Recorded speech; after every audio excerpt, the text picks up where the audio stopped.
Hello and welcome to the Swine Disease Reporting System. This is the report number 82.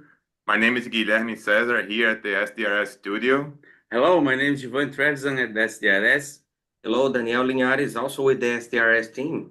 And today we're going to cover the findings of November 2024. But before we go to the report itself, I would like to introduce our guest that we have today. We are pleased to have Dr. Daniel Boykin here at the SDRS podcast today.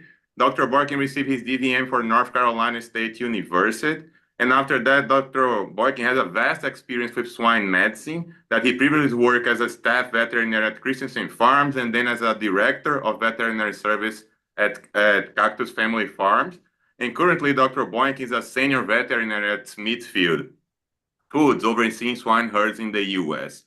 In today's episode, Dr. Boykin will discuss the SDRS findings of November and control strategies for endemic pathogens, mainly with this winter coming right now. So welcome to the SDRS podcast, Dr. Boykin. Thanks, Guilherme. Happy to be here. Looking forward to the conversation. Thank you, Dr. Boykin. And Guilherme, I heard that there is a lot of activity going on this month in the swine endemic pathogens. Can you tell us what's going on there? Oh yeah, Giovanni, like a lot of activity, mainly for PRRS viruses. That is our first page in the report. First, PRRS virus in the winter market category achieved the highest positivity since 2018. We have 50% of positive submissions from the winter market. The last time that this happened was in November of 2018. So a lot of activity in the finishing sites. And the majority of these samples came from Iowa, Minnesota, and Oklahoma that are having the majority of this activity. The increased positivity is not only limited to winter finishing sites. We had an increase in South Farm as well. That was always below 20% of positive submissions, and right now we are in 22%. So a moderate increase that we have going on in the field. And 4 states had positive submissions above the expected when we look to the historical baseline. That was Iowa, Indiana, Oklahoma, and South Dakota. And another information that is impressive is the number of L1C.5 detections, that in 2024, we achieved more than 2,500 sequence as L1C.5 detected, more than 400 sequence compared to 2023 or of this specific lineage with multiple different RFLPs, 144, 134, but the majority of them are RFLP 144. That brings a good first kind of follow-up question here for Dr. Boykin is, if we look at the PRRS positivity, as Guilherme said, it's up high, especially if you look at the growth finish curve. The curve is really, really steep, really going up. It's not good. And so it comes a question, how can we explain that, Dr. Boykin? What's going on in the field and what explains this increased activity in PRRS? South Farm is going up, yes, but especially growth finish. Yeah, unfortunately, this time of year, we were talking earlier about the weather change, and it happens year after year. And so it's not really any surprise to see the increase in activity. Certainly maybe concerning that the curve is steeper than in previous years before. As we know, the data that is being processed through SDRS is related with cases processed at the diagnostic lab. And so it could be a factor of what samples are being going to the lab, but certainly the trend of increased positivity is reflective over the trends that you have identified over the last many years. And so I guess I would say I'm not terribly surprised. It's the time of year. Something else that could be considered is, you mentioned that it's one of the highest years in recent time. It seems like that as the years go on, sometimes maybe a more moderate year in terms of disease pressure may be followed by a more severe year as immunities wane, that sort of thing. But overall, I would say that the trend matches previous years for this time of year. Yeah, and with the high positivity in growth finish, we've seen also another seasonality that repeats year after year is South Farm positivity goes up after that, right? If you think about, makes sense because of the high pressure of infection of viruses in the field. So another reminder for South Farms to tighten biosecurity. especially with this highly virulent strain circulating. Guilherme mentioned the lineage 1C.5 here in the Midwest has been circulating for a while, and it's one of those that it's considered by people in the field by being relatively highly pathogenic, right? Both in terms of sow farm, sow death, and preventing mortality, so on and so forth, and growth finish consequences. And we have not seen that in North Carolina yet, which is a good sign, right? So we'd like to pick your brains on how has the region been able to keep away from that nasty virus, and what can be done to continue that trend.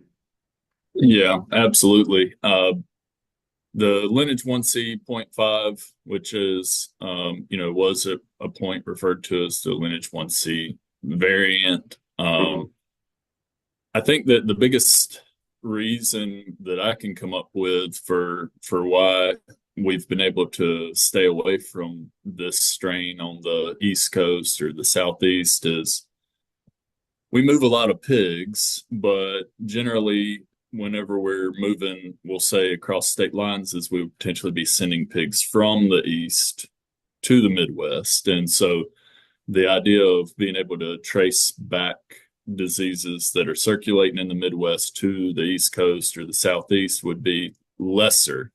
One thing that, whereas we'd be more likely to spread things from the Southeast to the Midwest as we're sending the pigs that way.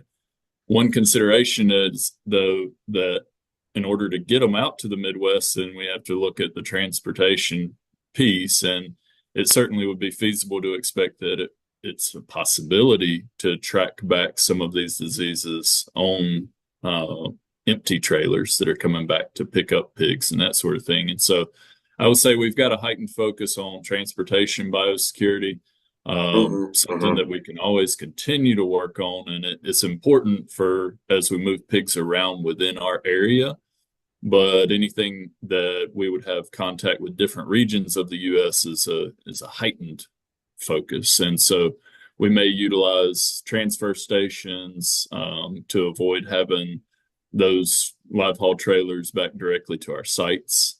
And again, just focusing on quality of wash and the fact that clean trailers are returning to us. We may even opt to do a follow-up wash once it comes, even if the trailer is clean, then we may take it through one of our sanitation facilities before even going to our transfer station. But that would be some of the control mechanisms that we would have in place to hopefully limit the spread of any diseases that are circulating in the Midwest back to our region here in the Southeast.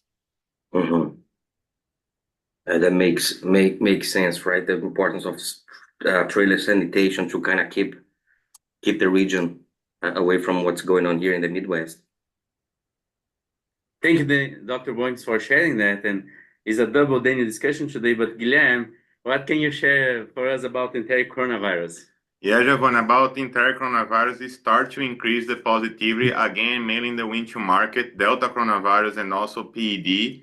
And when we look to the overall state level, based on the historical data, all the states are within expected. So the increase is not everything above what we compare with the previous years, but it's good to inform which states are starting to have positive submissions for PED mainly. And when we look to Iowa, Missouri, Oklahoma, and also Minnesota, the curve of number of positive submissions is starting to increase right now in November. So an alert for these specific states. So activity going on there, Guilherme. Dr. Boykin, when we talk about PED, everybody's curious about how can we handle this and what are the strategies that we can implement to avoid the spread of this pathogen across farms. Can you share, in your experience, some strategies that could be implemented to contain the spread of this pathogen? Could you be used on a routine practice to reduce the spread of PED across farms? Yeah, it's a good question.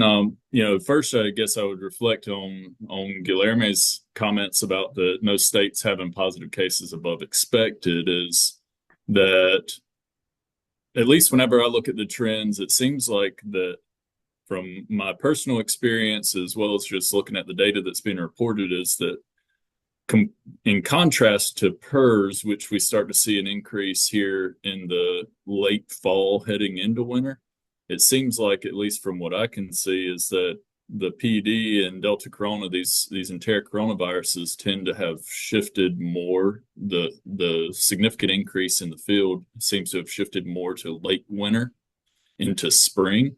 I don't have a solid explanation for why that is, but it certainly seems to be a trend that has been repeatable and one that I can appreciate in the field. But as far as things that we can do to control PD, it's no different really than any of our other transmissible diseases. Is the hyper focus on biosecurity. I mentioned transport biosecurity previously in regards to the PRRS discussion, but this is an area that is of extreme focus and attention for us. Constantly, too, on the site level biosecurity plan is making sure that there's appropriate training and preparation on the farms, that they have the awareness that we're coming into a time of year where diseases are more prevalent. And so we want to provide the training and framework for them to be able to protect their orders, if you will. Make sure that they are validating visitor entries, focusing on site sanitation, supplies going into the farms. All these areas, in combination with the transport biosecurity, we feel like that we can have some impact on entrance of these diseases into the farms. One piece, and I think that someone mentioned earlier on the call about the trends of these diseases showing more in wean to finish ahead of introduction into the sow farms, is that we are trying specifically with PED, because we see it as a big risk of coming into the sow farms, is we're trying to get a good grasp of what the pressure is on the wean to finish side, nurseries, finishers, wean to finish.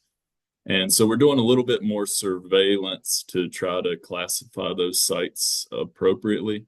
It can be difficult because there's a lot of movement in and out of these wean to market style sites, with implied greater risk of disease introductions. But if we can have a better idea of what the true disease pressure in those sites in that phase of production are, then we can try to put more protective measures on how we haul the pigs, what those contact points are from personnel and that sort of thing, so that we can try to apply some protection to our sow farms.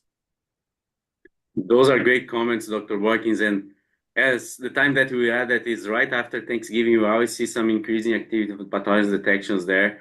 And when we go for the holidays, that also repeats there. So it's a very good time to remind about the biosecurity practice that can be implemented across sites there to contain spread, not only PED, but other pathogens else. So, Guilherme, what's the other pathogens there? What's the activity of other pathogens? What's going on? Yeah, Giovanni, let's go to mycoplasma right now. That last month we had an increase in the winter finish sites, and this continued to increase, keeping over 30% of post submission for mycoplasma. And even though there were a few number of cases in this month, we start to have in the confirmed tissue diagnosis from ISU VDL, also tissue cases with lesions of mycoplasma. So it's another piece of information for these finishing sites that are having positive submissions. But in the sow farm positivity, it still remains low. We have only 13% of post submissions coming from sow farm for mycoplasma.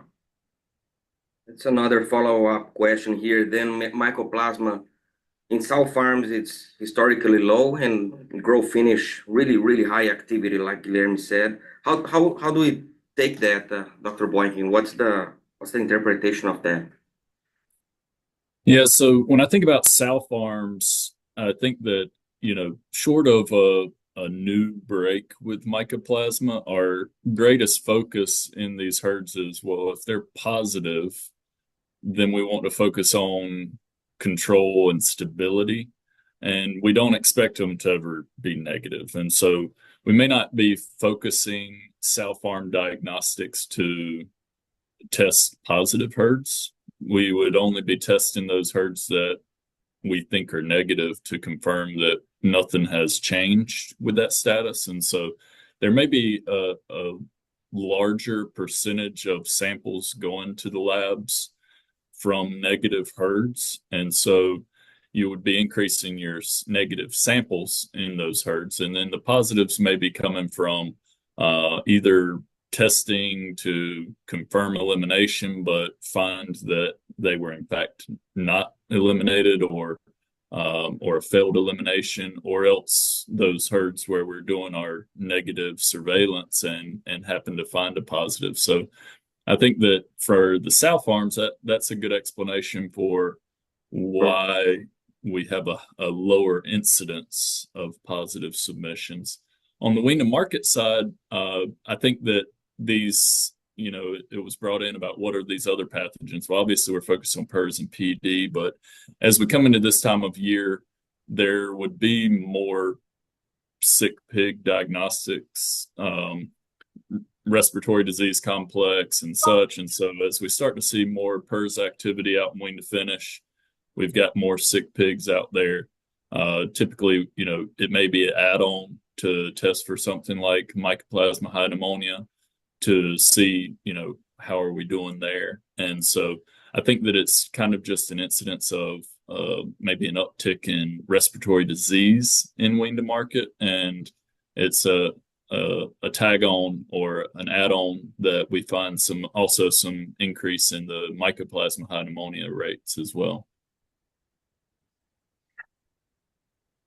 Thanks for sharing that, Daniel. That's a very good information there. Guilherme, any information about confirmed tissue diagnosis? Yeah, Giovanni, like Dr. Boykin mentioned, we are starting to have more respiratory diseases and also systemic in our database when we look to the ISU VDL for this confirmed tissue diagnosis in October and November. And we have consecutive alarms, for example, for increased number of influenza A virus cases, PRRS virus, as we mentioned before, in the PCR and also in the tissue cases right now. Pasteurella multocida and also Streptococcus suis are having consecutive alarms for that. And for influenza, on top of these tissue cases, we are also having an increased percentage of overall positive submissions in the PCR, achieving 36% of positive submissions for influenza, including all the age categories. And for example, another pathogen that caught our attention was Mycoplasma hyoarrhines, that it has been among the top 10 pathogens detected since September of this year. And we never seen that before. We are seeing this pathogen being in the top 10 consecutively since September. That's great information, Guilherme. Lots of things going on there. And Dr. Boykin, I want to pick your brain here. We know that these endemic pathogens we see usually increase activity of them going on at the end of the year when we start to have this change in weather and it looks like a seasonality. But picking your brain here, how much do you think that's attributed for seasonality, but also for changing pigs flow or changing health management practices or any other changes in swine production that may be affecting those increased detection and diagnosis of these endemic pathogens? Yeah, so that's a good question. I can speak firsthand for what my experiences would be, and I can't say that there's been any major changes in flow or vaccination programs, at least in the areas that I work. But it is an important point to make, and because, I don't want to stay hyper focused on just what I might oversee, but there certainly could be an impact based on some changes that would happen with how we flow the pigs or how we vaccinate the pigs and that sort of thing. And so it would be a consideration for the audience to take into account is if there are changes in flow, then that is certainly a consideration as we look at changing genetics and what maybe the guilt source might be, that certainly could have an impact on these endemic bugs. And certainly from a vaccination standpoint, you mentioned influenza. We know that with influenza or even some of these bacterial pathogens that are contributors for respiratory disease, it's important to identify what specific isolates that you might be dealing with within your production system and have the flexibility and fluidity to convert your vaccination program to best match and have the most homologous protection that's out there. So that would be a thought that I have. Yeah, thank you. Just one follow-up. So we're seeing an increase in PRRS, increase in influenza, increase in mycoplasma. So shouldn't be a surprise that those other endemic bacteria are also on the rise, right? Including Pasteurella, Mycoplasma hyraini, some others. And so a question for you is, are they really secondary, or is there any reason at this time to believe that something has changed in some of those bacterial challenges?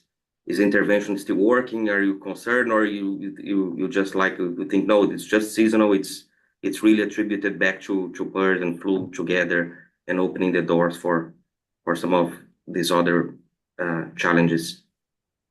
Yeah, it's an interesting question. I guess I can't say that I've identified any changes that maybe revert to higher pathogenicity of these bugs or something like that. But I think that as we get more information from the labs and have these cases that are going in and get the results back, that we have to take all the information and evaluate it for what it is and be willing to have that adaptability to adjust any programs and that sort of thing. But I can't say that for these pathogens I see anything different from my standpoint, but something that we need to continue to monitor and continue to have the flexibility to adjust to accordingly. That's good news. So that's it, guys, for this month. We had Dr. Boykin here today in the SDRS podcast discussing some of these endemic pathogens that will have increased activity in the field and giving some tips for you in the winter. So that's it. I hope to see you guys in the next SDRS podcast. And thanks, Dr. Boykin, for being here today. Thank you. Thank you. Thank you.